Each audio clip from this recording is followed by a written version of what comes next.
Salut à tous, c'est Antoine Moreau. Si vous aimez les voitures, vous êtes au bon endroit. Continuez à regarder cette vidéo, on passe tout de suite au sujet du jour. Les arbres avec des joints spéciaux recouverts de couvercles en caoutchouc sont utilisés pour transmettre le couple aux roues directrices. Lorsque le couvercle est détruit, le lubrifiant est éliminé et de la poussière se dépose sur les surfaces de frottement. Le remplacement en temps voulu du cache-poussière de la rotule permet de réduire les coûts de réparation et de prolonger la durée de vie de l'articulation. Vérification de l'état des anthères. Pour vérifier l'état de la protection en caoutchouc, il est nécessaire d'inspecter la surface de la pièce en faisant tourner l'arbre d'entraînement. La recherche d'une pièce endommagée s'effectue sur un pont élévateur ou avec la roue enlevée. Une torche de poche ou une lampe portable est utilisée pour améliorer la visibilité. La surface ne doit pas être cassée ou déchirée. Pour une inspection supplémentaire, il est recommandé de palper la surface du couvercle à la main. S'il y a de la graisse sur la surface du cache-poussière, il est nécessaire de s'attaquer à la cause de la graisse. Procédure de remplacement du cache-poussière de la rotule extérieure. La procédure de remplacement du cache-poussière de la rotule extérieure,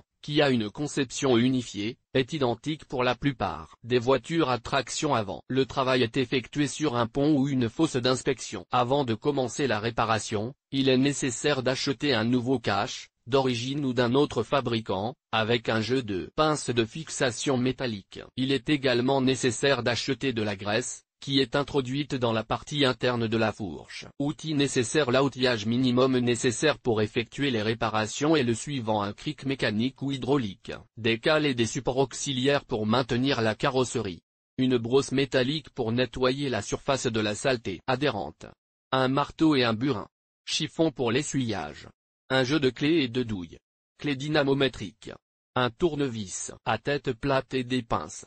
Une spatule pour appliquer la graisse dans la cavité du couvercle. Déroulement du travail. La séquence d'action lors du remplacement du cache-poussière extérieur: mettez la voiture sur la fosse, serrez le frein à main et placez-la sous les butées des roues arrière. Desserrez les écrous ou les boulons qui fixent le disque de roue au moyeu, puis soulevez la carrosserie sur le cric. Placez des cales sous le seuil. Si vous n'en avez pas, utilisez la roue de secours avec une planche. Déposez la roue, puis retirez les dispositifs de retenue de l'écrou central, la goupille fendue ou le chanfrein de l'écrou plié dans les rainures sert à le maintenir en place. Dévissez l'écrou. L'opération nécessite l'aide d'une deuxième personne pour appuyer sur la pédale de frein. Démontez les plaquettes de frein et l'étrier, qui est mis de côté. Il n'est pas nécessaire d'enlever la durite. L'étrier est boulonné à la fusée de direction. La taille et l'emplacement des têtes dépendent du modèle de voiture. Retirez le disque de frein. Si la pièce est collée au moyeu, il est nécessaire d'utiliser un marteau. Les coups sont appliqués à travers un tampon en bois, ce qui évite d'endommager la surface du disque. Dévissez les boulons reliant le moyeu et le corps de la jambe de force de l'amortisseur. Avant le démontage, enlevez une couche de saleté à l'aide d'une brosse et essuyez la surface avec un chiffon. Tirez le moyeu vers vous, en faisant sortir les cannelures de l'arbre du trou. Retirez l'ancien couvercle à l'aide d'un couteau ou d'un tournevis. Retirez en même temps les anciens colliers. Il n'est pas recommandé de réutiliser les attaches. Enlevez soigneusement la vieille graisse avec des traces d'eau ou de saleté de la surface de l'articulation. Enlevez la graisse à l'aide d'une spatule en bois et de chiffon propre. Retirez le joint extérieur avec le carter.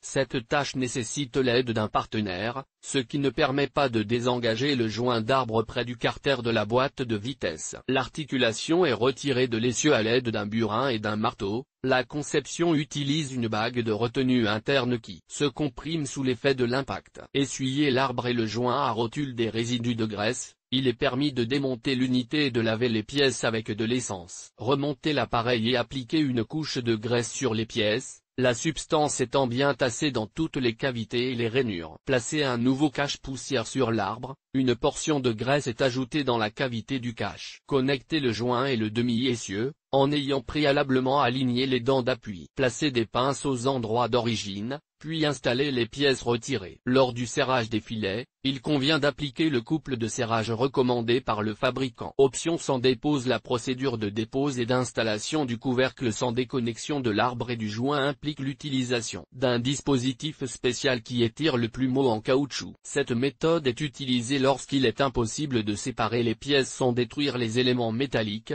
en raison de la corrosion ou de caractéristiques de conception. Cette technique réduit le temps de réparation, mais le matériau élastique peut être endommagé lorsque l'enter est étiré. En outre, il est difficile de remplir le volume interne avec du lubrifiant. Problème possible. Un problème courant est le collage de l'articulation sur l'arbre. Si le moyeu est boulonné à l'arbre, le boulon doit être vissé dans le trou jusqu'à la butée pour séparer les pièces. Une fois que la pièce s'arrête à l'extrémité de l'axe, il faut encore faire 2 ou 3 tours avec une clé, ce qui permet de retirer le joint. Si la fixation est effectuée par un écrou, il faudra retirer complètement l'axe, puis serrer l'entraînement dans un étau. Une fixation serrée de la pièce vous permettra d'abattre l'articulation à l'aide d'un burin, mais si le contact ne peut pas être déconnecté, vous devrez couper la bague intérieure de la rotule à l'aide d'un bolgar. Déroulement du travail lors du remplacement du cache-poussière de la rotule intérieure. Pour remplacer le couvercle de protection en caoutchouc du joint à rotule intérieure, il faut démonter la roue, l'étrier de frein et le disque. Déconnecter les points de fixation du moyeu de l'amortisseur, puis retirer le moyeu de l'essieu moteur. Sur certaines machines, il est nécessaire de retirer le roulement à billes de son logement sur la fusée de direction,